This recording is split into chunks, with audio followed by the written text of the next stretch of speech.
I'm walking towards a German war cemetery in southern Alsace, and I'm going to tell you about the first two soldiers killed in World War I.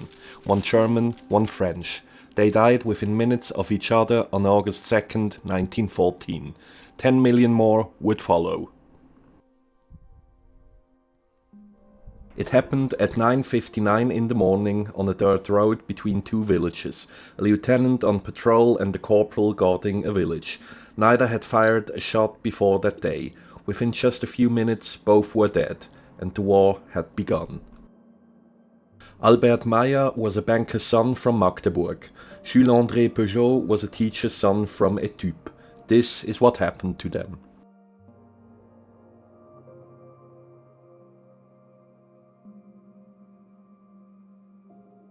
Albert Otto Meyer was born on April 24, 1892 in Magdeburg. His father was a bank director. His mother came from a Huguenot stock, French Protestant ancestry that had fled religious persecution generations earlier. When Albert was little, the family moved west to Alsace, settling near Mühlhausen, about 25 kilometers north of the Swiss border. Albert was the eldest of three sons. In families like the Meyers, expectations fell heavily on the eldest son. But the Meyer brothers showed little interest in military life. One became a doctor, another became a pastor. Albert, as the eldest, finally agreed after considerable hesitation. For the sake of the family honor, he would serve.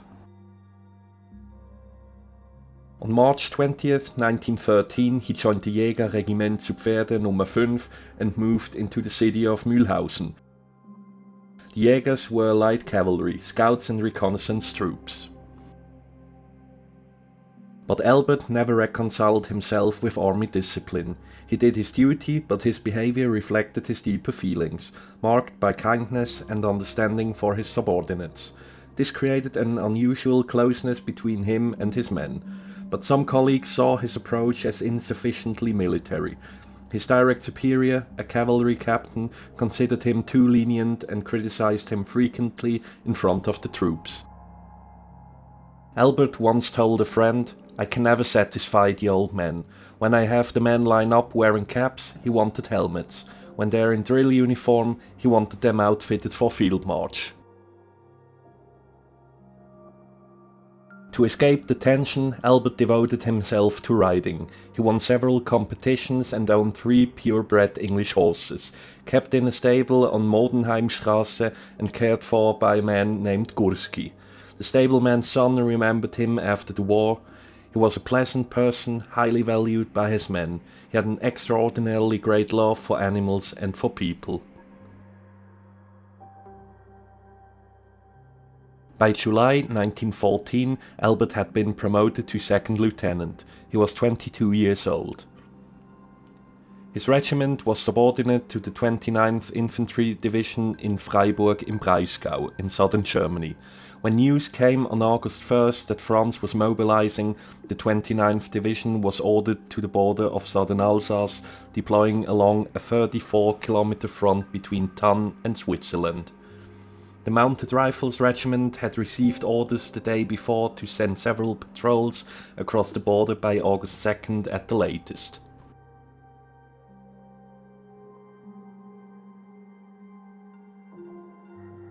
When signs of impending conflict appeared in July 1914, Albert was disturbed. He kept saying, the most sensible thing would be if Germany and France could get along.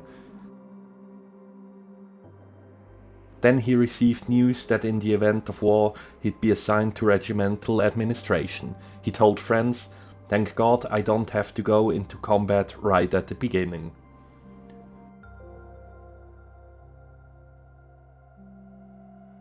On the evening of July 31st, they drew lots to determine who would lead reconnaissance patrols into France. Albert's name came up.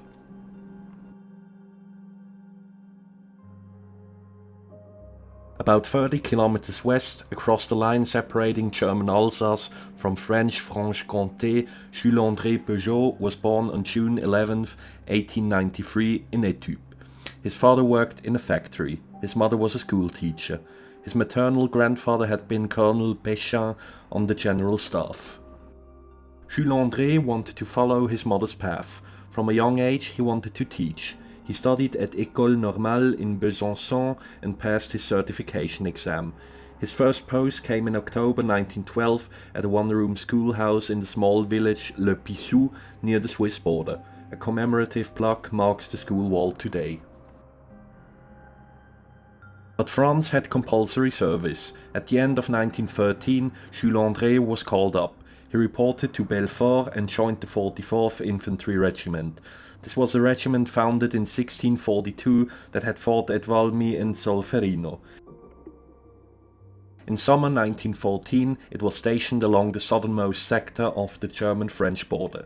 To be more specific, a small village called Joncherey, exactly 10 kilometers or 6.2 miles west of the French-German border.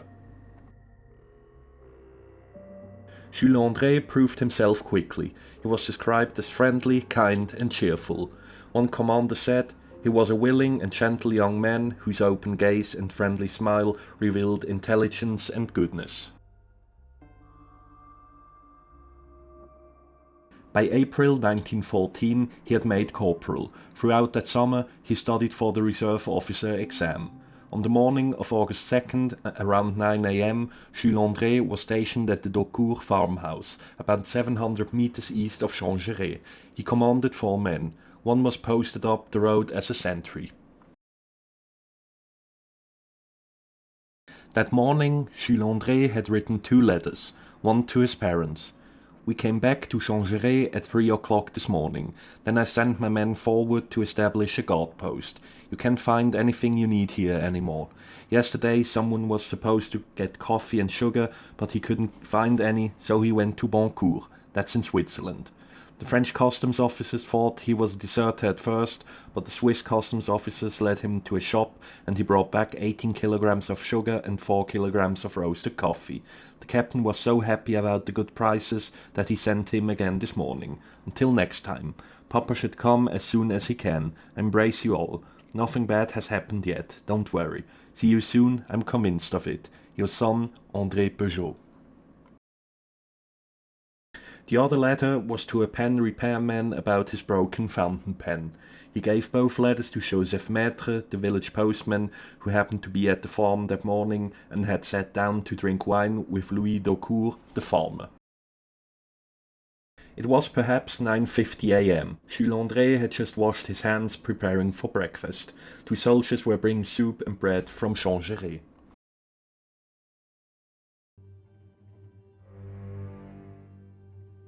Early morning, August 1st. A friend visited Albert at his apartment in Mühlhausen. He found the lieutenant with red eyes. Albert pointed to a large cavalry saber leaning against his bed. "Look at this killing tool they forced on me last night." He explained, "They'd drawn lots. He had to lead a mounted patrol into France. Believe me, I will not return alive." His friend tried to calm him. "It won't be that bad." Albert repeated, "I will never come back. One does not enter French territory with impunity." The patrol consisted entirely of volunteers. Heinze, Platt, Grigo, Peters, Martin and Hilbring. Heinze later explained he'd volunteered because he didn't know where they were going and the lieutenant was, quote, "a good guy."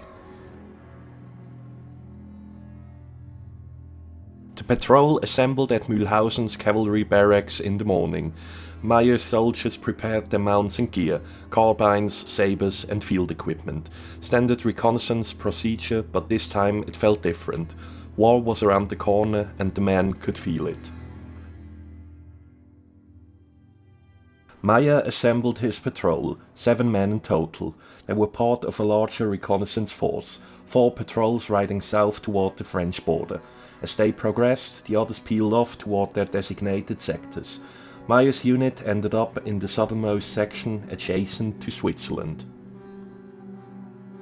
They spent the night in Biesel, a village 5 or 6 kilometers from both borders. Individual riders scouted up the frontier, returning around midnight.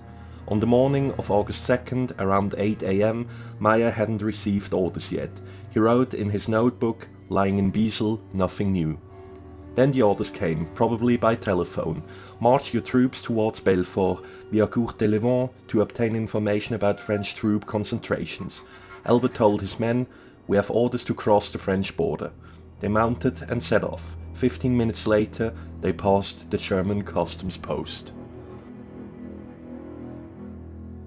The riders left Biesel shortly after 8 am. They wore Prussian cavalry uniforms, green-white tunics, shiny dragoon helmets with eagles and polished leather. Within months, such dress would be replaced by field grey. They rode west. Crossing the border was easy. Perhaps no one saw them. Perhaps farmers in their fields chose to look away. The patrol bypassed Courtelevent, the first French village, after spotting customs officials. They approached Faverois. Whether Meyer noticed the automobile, a merchant named Beroux, who spotted them around 9:15 am and drove west to alert French soldiers, isn't clear. The patrol galloped through Faverois, then rode toward Joncherey, 2 kilometers ahead. At 9:57 am, about 700 meters past Faverois, a French soldier lying in a field near the road stood and shouted something. Meyer drew his revolver and saber and spurred his horse into a gallop. As he passed the soldier, he swung his saber down. The blade cut through uniform and leather equipment. The soldier went down but got back up, unhurt, screaming, "Alarm!" Meyer rode onward toward Joncherey. Ahead, more soldiers emerged, kneeling with their rifles raised, shouting. Meyer was already too close and moving too fast. Jules-André and 3 of his men grabbed their weapons and rushed outside. They could hear their sentry screaming, "Alarm!" They could hear hoofbeats, snorting horses, and the metallic jangle of cavalry equipment. A Prussian rider, helmet flashing, was galloping down the road. Behind him, more horsemen. Jules-André stepped into the road. "Halt là! Halt là!" he shouted. "Stop!" He was following procedure. He shouted again. The Prussian kept coming at full gallop. As Meyer was galloping towards the French men's rifles flashed. More shots rang out from left and right. The other French soldiers were firing, his horse still galloping. Then pain tore through his stomach and abdomen. The horse kept going. His strength was straining. His weapon fell from his hands. Something crashed into the back of his head and the light faded. Darkness. Blood pooled on the road under a blue summer sky. About 9:59 am on August 2nd, 1914, barely 2.5 kilometers from the Swiss border, Lieutenant Albert Meyer, 22 years old, died. He was the first German soldier killed in the Great War. Jules-André Peugeot had knelt with his rifle. He fired at around 9:58 am. Then something metal bored through his upper body between his shoulders. Blood streamed from the entry wound on the left, from the exit wound on the right. The rifle became impossibly heavy. Gunfire cracked around him, the horsemen thundered past toward Joncherey, then slowed and fell. Jules-André staggered back. His men helped him to the stairs at the Daucourt farmhouse. He sat on the steps, breathing raggedly and losing blood. He said nothing. Then he took his last breath. At 10:07 am, other sources say 10:37 am, on August 2nd, 1914, Corporal Jules-André Peugeot, 21 years old, died. He was the first French soldier killed in the Great War, the second person to die in a war that wouldn't officially start until the next day.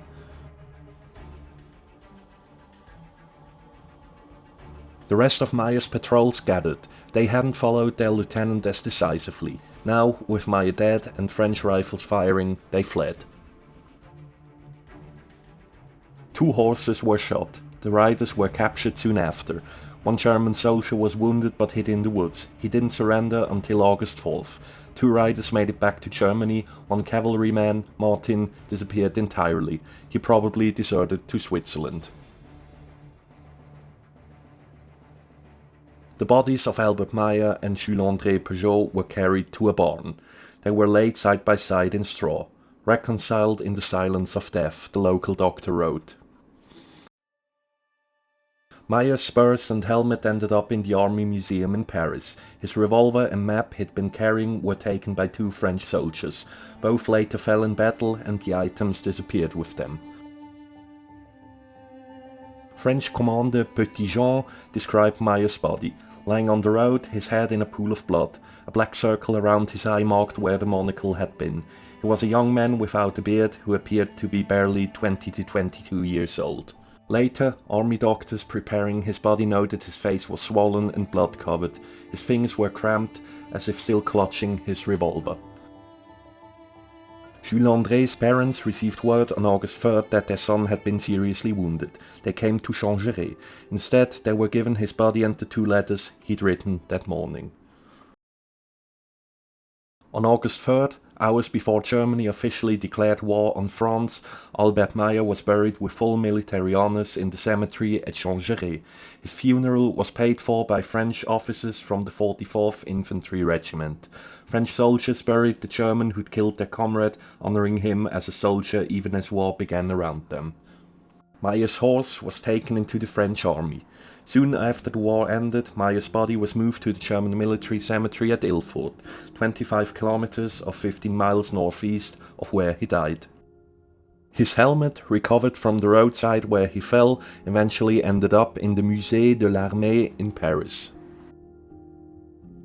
Jules-André Peugeot's body was taken by car to Étupes and laid out in the bed where he had been born. At 2 p.m. on August 4th, after a funeral service in the small Protestant church of Étupes, he was buried in the grave of his maternal grandfather, Colonel Peugeot. Jules-André Peugeot's cap was placed in the town hall of Joncherey. His teaching certificate went to his family. Today, the house where he was born in Étupes is marked with a plaque. So is the schoolhouse where he taught in Le Pissou. In France, Jules-André Peugeot became a symbol, the first French soldier killed in the Great War, a teacher who dreamed of educating children cut down before the war even began. Streets were named after him and monuments were erected. In 1922, a memorial was built at the spot where he fell. It was destroyed during World War II. The French rebuilt it in 1959. Every year, on August 2nd, ceremonies are held at Joncherey to commemorate him. In Germany, Albert Meyer was largely forgotten. He was the enemy soldier who'd killed a French hero. His story didn't fit the narrative either side wanted to tell. In 1937, the Nazi regime took soil from Meyer's grave to add to the Tannenberg Memorial, a shrine to German military might. After the war, this soil was stored in a warehouse. In 2014, it was finally returned to Illfurth and scattered on his grave.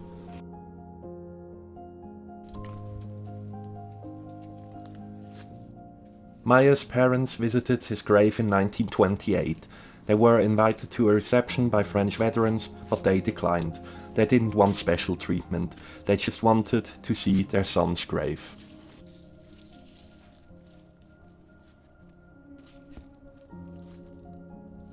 On August 2nd, 2014, exactly 100 years after the deaths, a reconciliation ceremony was held at Joncherey. Descendants of both Albert Meyer and Jules-André Peugeot attended. Soil from both graves was mixed together in a marble urn. A plaque was unveiled commemorating the gesture.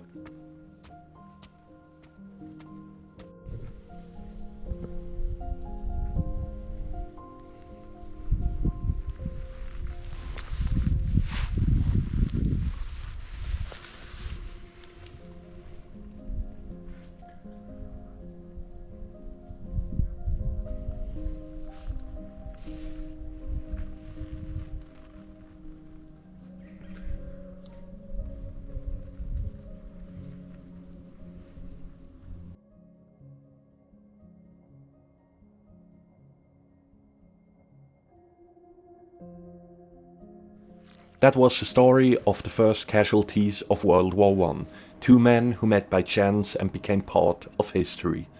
A like and subscription would be highly appreciated. It helps me continue documenting these stories and locations. Leave a comment with your thoughts, questions or suggestions for future locations. Thank you so much for watching and have a wonderful week.